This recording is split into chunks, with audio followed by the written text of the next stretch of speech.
Daniel Ricciardo's career prospects have been all anyone wants to talk about for the last month. We have been in constant arguments about if he can still compete, who might need him, and who would actually want him. In Zandvoort though, he gave some huge hints about where he might be next year, and we think we've managed to piece together the puzzle pieces he gave us. So why do we think Daniel Ricciardo will go to Ferrari?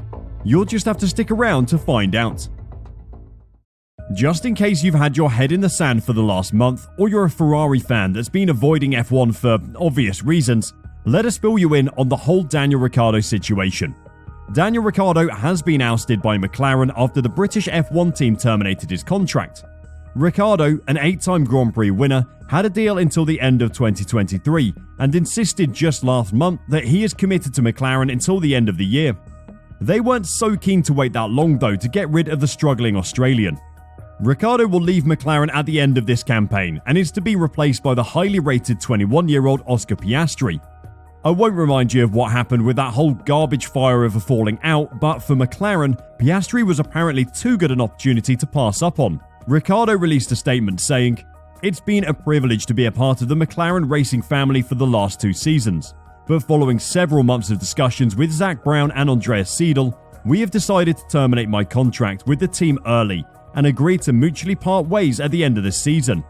I'll be announcing my own future plans in due course, but regardless of what this next chapter brings, I have no regrets, and I'm proud of the effort and work I gave McLaren, especially the win in Monza last season." The win at Monza was the only real high point that Daniel can take away from his time at McLaren. He has struggled with the changing of regulations and a McLaren car that Lando Norris continually describes as complicated, nuanced, and a bit of a pain to drive. Daniel's time at McLaren took such a downhill turn recently that a pre-race graphic regarding the Australian had the wording "Struggling again, McLaren." Viewers who noticed the caption have since called out the sport's official TV coverage and have labelled the aforementioned Ricciardo caption as disgusting and toxic. Ricciardo had another horrific weekend at Zandvoort after finishing in P17, whilst teammate Lando Norris finished 7th. The label given to Ricciardo was a real low blow, given that all the other drivers had much more neutral captions awarded to them. So why, after how bad his 2 years with McLaren have been, do we think he can make it at Ferrari? And how on earth did he get a space on the team next year anyway? Unless Charles Leclerc or Carlos Sainz decide they can't take the pain anymore, there isn't a space for him. With the most likely options for Ricciardo being either Williams or Haas, he has instead opened himself up to taking a reserve driver position for the next year. "I'm pretty open-minded with any scenario," Ricciardo said at the Dutch GP when asked if he could slot into Red Bull, Ferrari or Mercedes stables. "I think there's pros and cons with all of it. There's pros with having some time off as well. Currently, the 18 months I've had has been more challenging than not, so maybe some time away would be good." Ricciardo is experienced enough to know that maybe just taking a year off could raise his stock again. Let the memories of his 2 seasons at McLaren dull slightly, and perhaps the teams will look at his history more favourably. He carried on by saying, "But then also staying active is good. That's why I kind of want to hear everything. Even if it's a reserve, I don't want to be too proud to say I'm too good for that. I just want to hear everything and see what makes sense. It could be something that sets me up better for the future, and next year may be one of those years where I need a bit of patience." Now, I know what you're thinking. There's nothing in any of this about Ferrari. We need to look a little bit deeper first. This is just the first piece of evidence. But we know now that he's open to a position as a reserve driver. Ferrari already have 2 reserve drivers though. Why would they need another? The 2 drivers are Mick Schumacher and Antonio Giovinazzi. Starting with Antonio, he's going to be doing 2 FP1 sessions with Haas at the Italian and United States Grand Prix this season. Importantly, these don't count towards Haas's 2 rookie driver sessions for the season, because Antonio has obviously driven in F1 before. Giovinazzi hasn't impressed in his time in Formula E, but there seems to be enough talent there that people are talking about him as an option that they must see something in him. Ferrari in particular are keen to see him get a seat in 2023 somewhere on the grid. Obviously, Haas do have 2 drivers at the moment, but they're being very non-committal over 1 seat. That, of course, is Mick Schumacher's seat. The young German driver's contract with Haas is due to expire at the end of the season, and the team haven't exactly leapt at the chance of signing him to a new contract. As a Ferrari Academy driver and a Ferrari reserve driver, you would think that he would have a future with the Scuderia, but Mattia Binotto isn't so sure.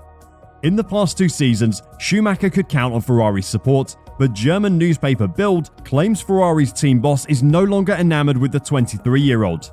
Ferrari boss Mattia Binotto is not fully convinced by Schumi Jr., claims the German newspaper.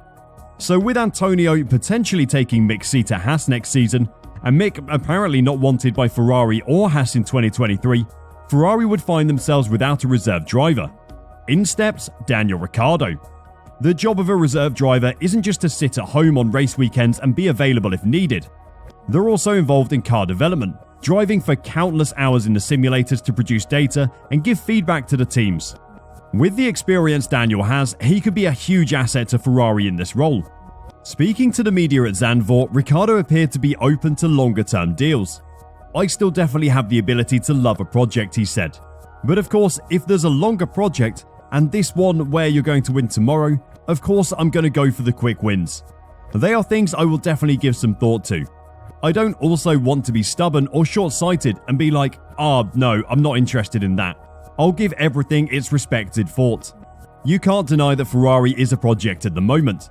The team have been losing ground to the Red Bull and Mercedes this season. Even though 2022 is now a write-off for them, they'll want to come back with a vengeance in 2023 and prove they can do it. Ricciardo can take hope from someone like Kevin Magnussen as well.